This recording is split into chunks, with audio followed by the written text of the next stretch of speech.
한국전력공사, 한국수력원자력, 국민건강보험공단 등 공기업 35곳을 조사한 결과 지난해 순이익이 3조 줄고 총 부채, 빚이죠. 부조나 급증했는데 임원들에게 총 78여억 원의 성과급을 지급한 사실이 확인됐습니다.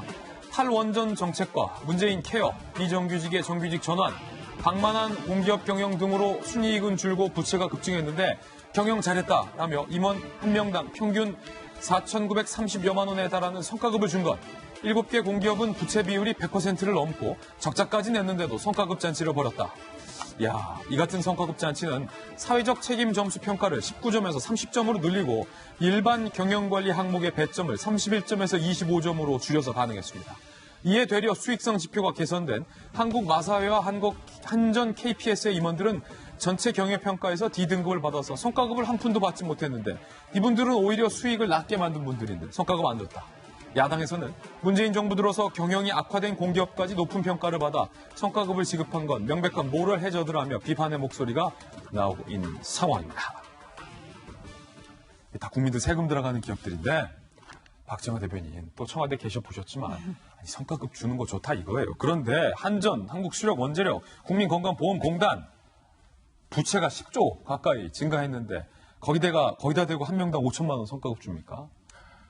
이게 아까 기준까지 바꿔가면서 아까 말씀 주신 것처럼 기준이 변한 게 가장 큰 문제인 것 같아요. 공기업이라는 게 사실은 일반 기업이 할 수 없는 일을 국민의 세금을 가지고 운영하는 거기 때문에 분명 수익성이 최대 평가 기준이 될 수는 없어요. 그렇지만 그래도 수익성이 주요 기준이 돼야 되는 거지 그냥 세금 막 쓴다고 해서 그 기업이 잘했다고 할 수 있는 건 아니잖아요. 그러니까 여기서 말씀하신 것처럼 사회적 책임에 대해서 19점에서 30점으로 배점을 올려놓으니 지금 그 한전 굉장히 적자에 허덕이고 있는데도 불구하고 원자력 발전 그만두고 태양광 많이 하고 이런 거 가지고 사회적 평가 많이 줬다고 하면서 평가 점수 많이 줘서 성과급 줬다는 거 아니에요? 이게 과연 옳았는가라고 국민들이 판단할 수밖에 없는 상황이고요. 경영 성적이 오히려 좋아진 마사회, 그다음에 한전 KPS 같은 기업들은 경영 성적이 좋아졌는데도 성과급 전혀 못 받는다는 거 아니에요? 그러면 도대체 공기업은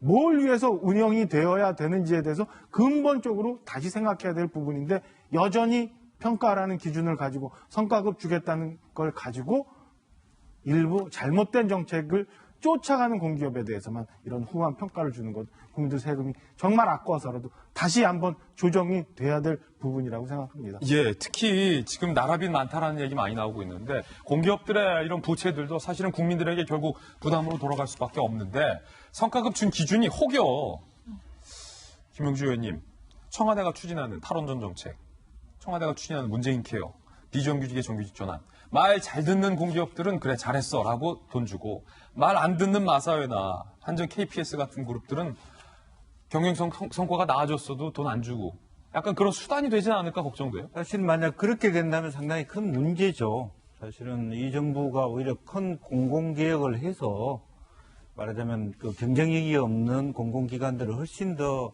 경쟁력 있게 만들어 가야 되는데 역으로 사회적 책임이라고 하는 또 비정규직을 정규직화하는 일이라고 하는 것은 오히려 공공기관의 부채나 말하자면 경영 지표를 더 악화시키는 데 일조할 가능성이 굉장히 많습니다.